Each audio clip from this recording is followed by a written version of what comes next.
Hi guys. I've just come out of the vet,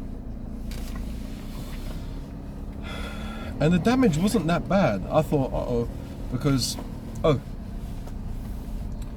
me tell you why I went to the vet. I had to bring Timmy to the vet because he has a problem with his ears and the underside of his belly, and the underside of his belly I have to show you another time. Obviously I can't show you now. It looks like a dinosaur skin. It's all purple, red. Obviously he's been scratching it, and they said that he's had it for some time. We thought it was scabies, and it just doesn't go away. It gets worse and worse. Now he's got like elbow pads, like where he's been scratching.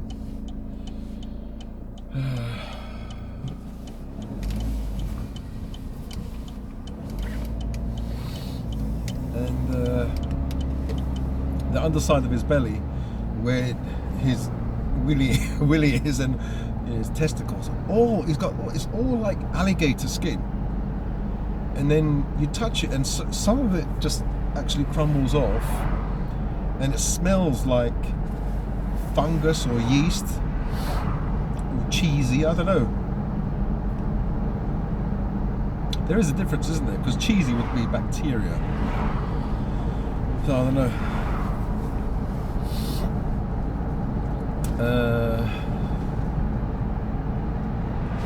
Yeah, so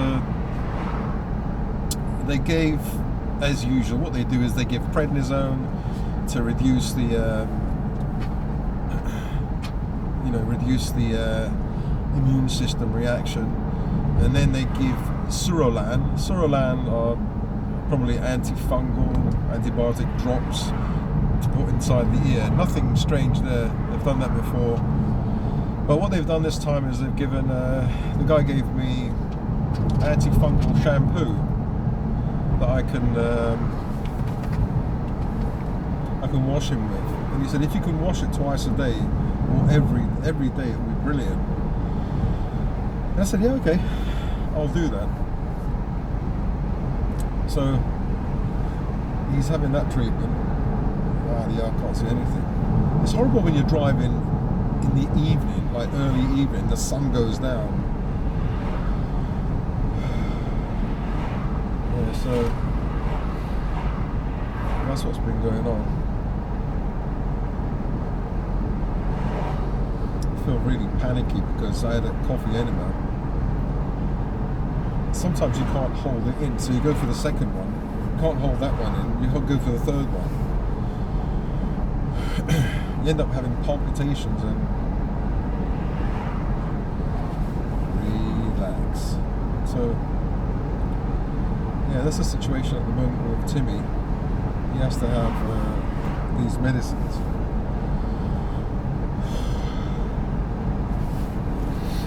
Let me open up and get some oxygen. And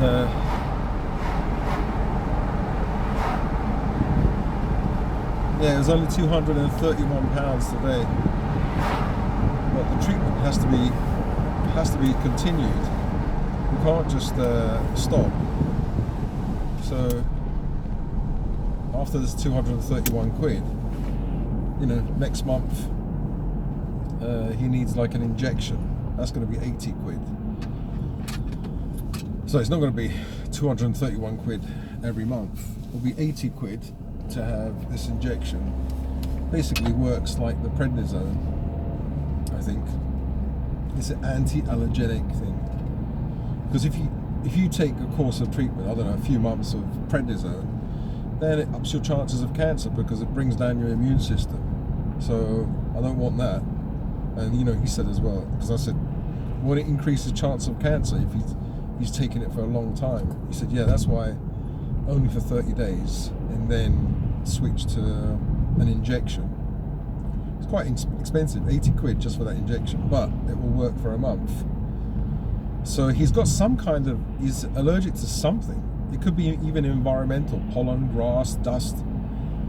So unless they do a full kind of allergy panel, which is really expensive, he said, go on a hypoallergenic diet. And I said, I thought I did. Just take, you know, I went online, ChatGPT said to give him turkey instead of chicken, sweet potato, quinoa. That's better than my diet. I did. But the thing is, he said, no, just go for, the meat proteins can give him problems. So just go for, he said, the hills have eyes, yeah. The hills,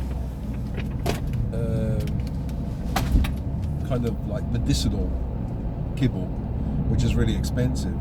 And I said, okay, can I just try for a first try with an not anti-inflammatory diet, but you know, yeah, anti-inflammatory,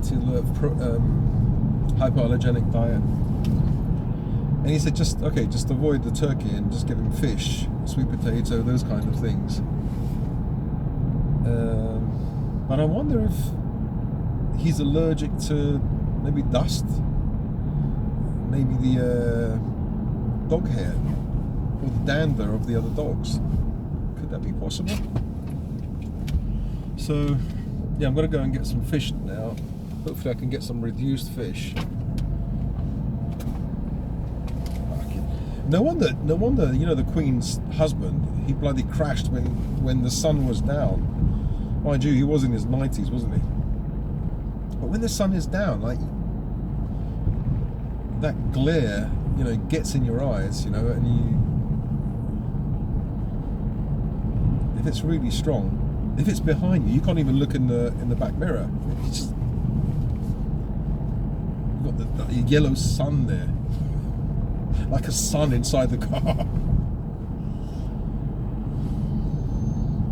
Yeah, so the palpitations, I think, have gone down. I'm not going to do these bloody coffee enemas anymore. Because what I did is I did a coffee enema, and then I thought, let me go carnivore. And I had electrolytes, because the problem is when you go carnivore, you're going to start having cortisol. You can have cortisol spikes. You're going to feel nervous, palpitations, hangry, and that's because of the electrolyte kind of imbalance. If you don't have enough electrolytes, but I hit my body with a kind of, as they say, the double whammy, or they used to say, because I had a coffee enema. Coffee enema gets rid of all your electrolytes, because it's like you having diarrhea. Sorry if you guys were eating. It's like so if the first coffee enema didn't work, and I did it 3 times, then it's like having 3 lots of diarrhea and 3 tablespoons of caffeine inside your system, rectally, which goes directly to the liver. And if you don't replenish with electrolytes, then you're in trouble. And I thought I did, but because I made a drink with magnesium, some sea salt, some sugar, you know, honey as a transporter, you know, for the electrolytes, and what else? Lemon. And I put a little bit of moringa powder, a little bit of barley grass powder to give myself some potassium as well.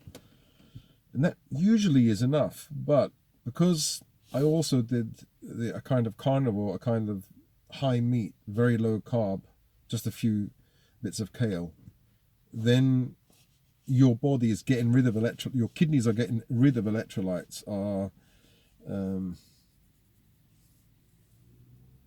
how do you say? I was going to say another word, but they're losing electrolytes. Naturally, they're losing electrolytes. So maybe I needed more electrolytes. more than usual, and that's the problem.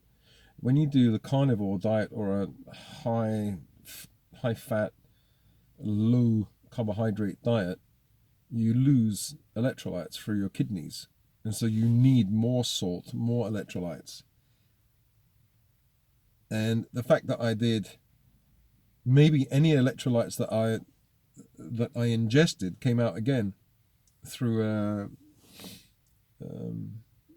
through the coffee enemas. So basically, no electrolytes. So you have an electrolyte imbalance, which can be dangerous.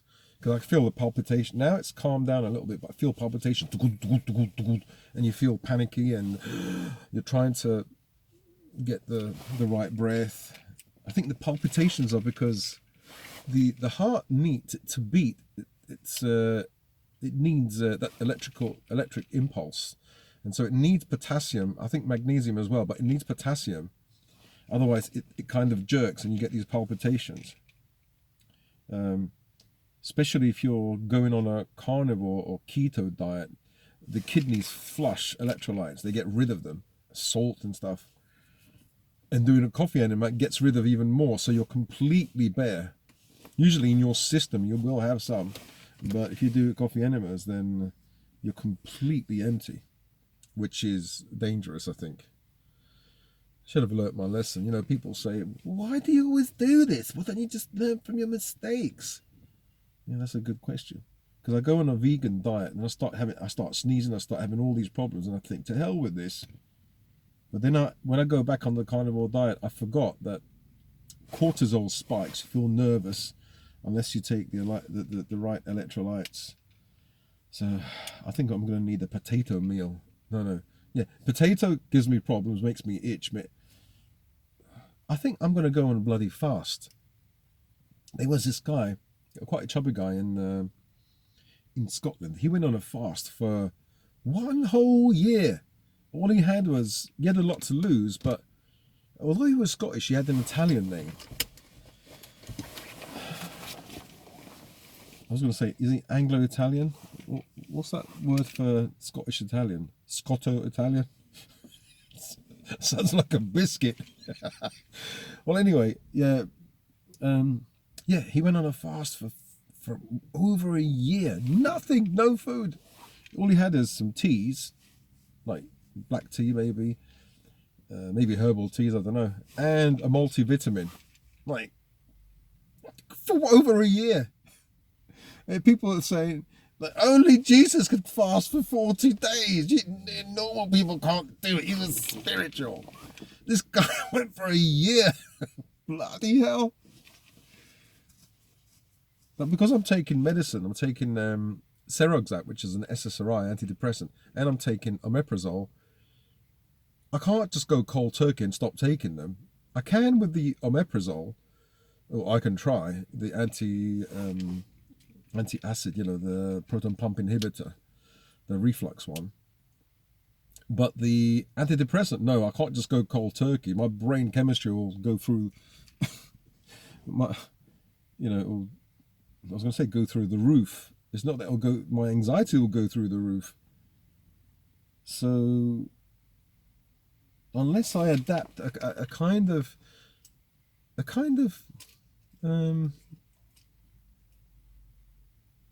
diet where I have enough calories, in order for the drug not to give my liver problems, but I'm essentially fasting.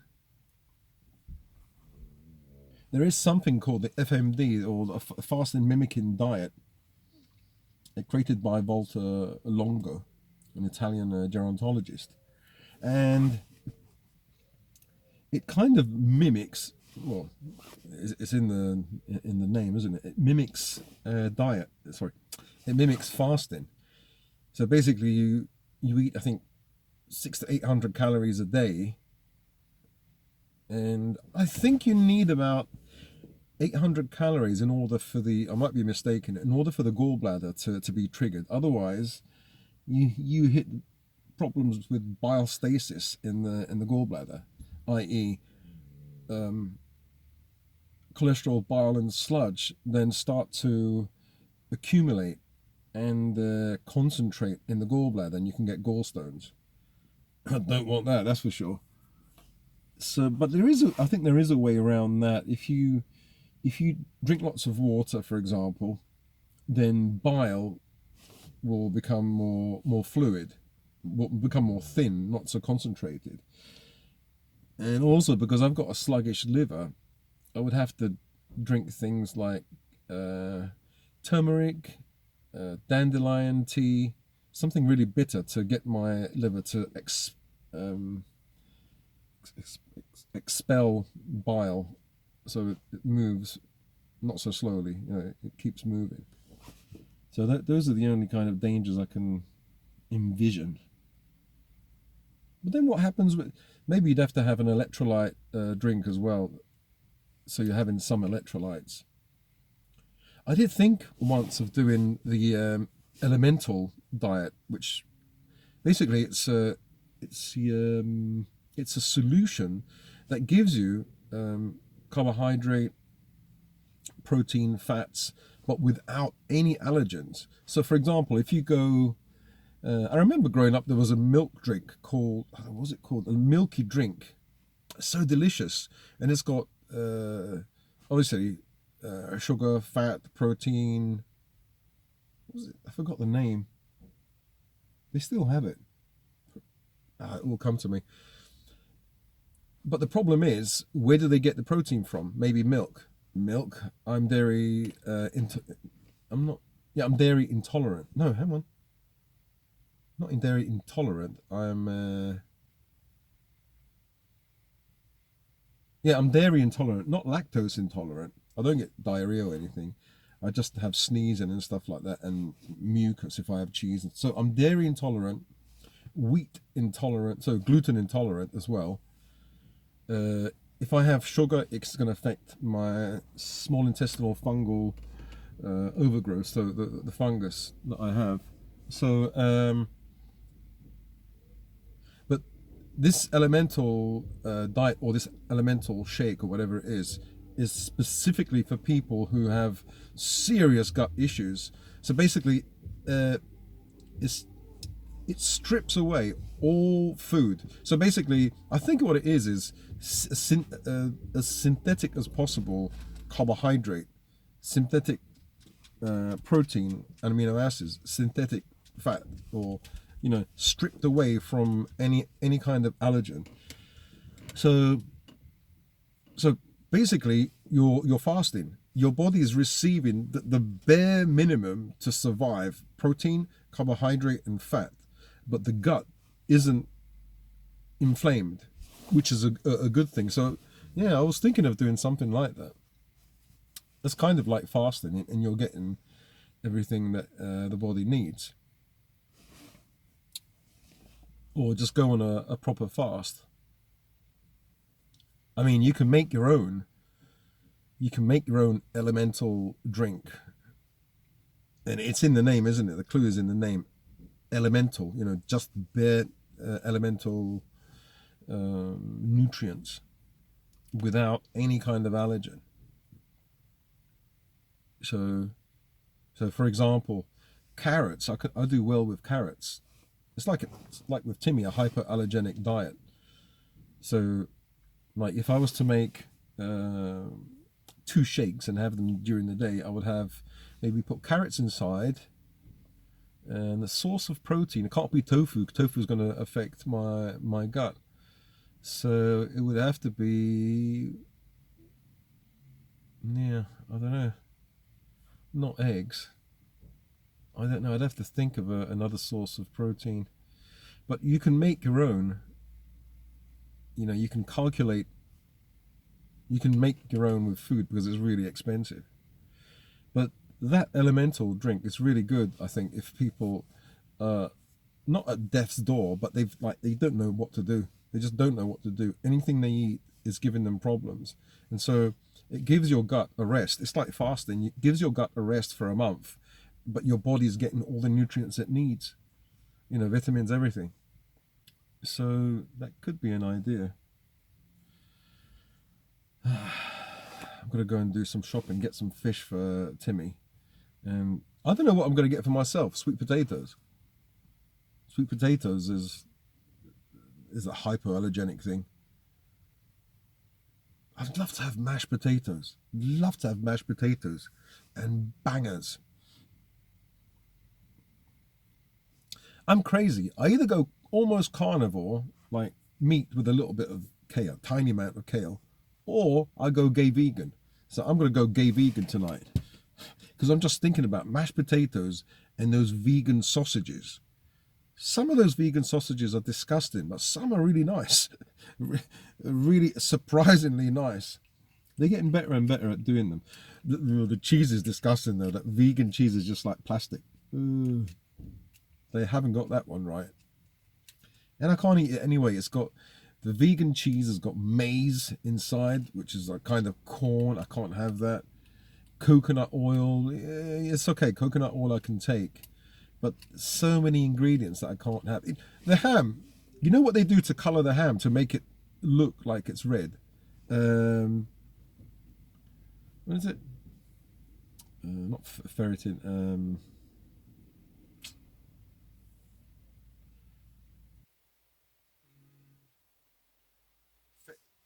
What's the name for iron? I think anyway, I think it's iron oxide. Iron oxide is the one of the ingredients. They're fucking putting in rust. Rust. Of course it's going to look red. So instead of heme iron, the blood, they put rust. It's still vegan. Nah. So you can be vegan and be really sick eating all that junk. Or you can be vegan or as plant-based as possible and be healthy. But can you be plant-based and be really healthy? You know, I don't know. Sometimes I eat meat and I get fed up of it. I get so fed up of it. Sorry. You see, my body agrees, my gut. Then I eat carbohydrates and my body gets fed up with it. It gives me these signals. The problem here, this is a problem. When you go vegan, like, you've got a huge choice. Those crisps are quite nice. Those are vegan. Just for tonight, you know, the salt and vinegar crisps. That gluten-free bread, that's vegan and it's gluten-free. Then it's got about 30 different ingredients that are screwing your gut in one way or another, but they're gluten-free. Yeah, it's just like the ham. It's meat-free, but it's got iron oxide inside it. Rust. Ugh. You know, the sausages, even the vegan sausages, have something called metabisulfate. Fucking hell.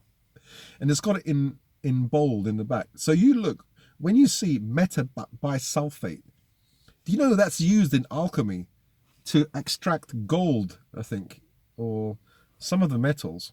I forgot what it is. And people are eating that in their fucking sausages. God knows what they put in our food. You think sausage, oh yeah, okay. When you look at metabisulfate, no wonder it fucks up. I mean, if I take that, it makes my gut erupt. It's probably dragging all the gold molecules from whatever I ate. Okay, guys, I better go and do my shopping. Hope you guys are fine. And I have to try and make short videos when I'm here at home, because otherwise, if it's long, then it skips to another video after about 30 minutes, which means I have to stitch them up, which means burning my eyes. But I can't because I don't have my computer here. I've got it at my friend's place. So then you'll see sometimes I put part 1 and part 2 because it just went over and it created the new video. So I'll stop it here and I'll speak to you guys later. Bye.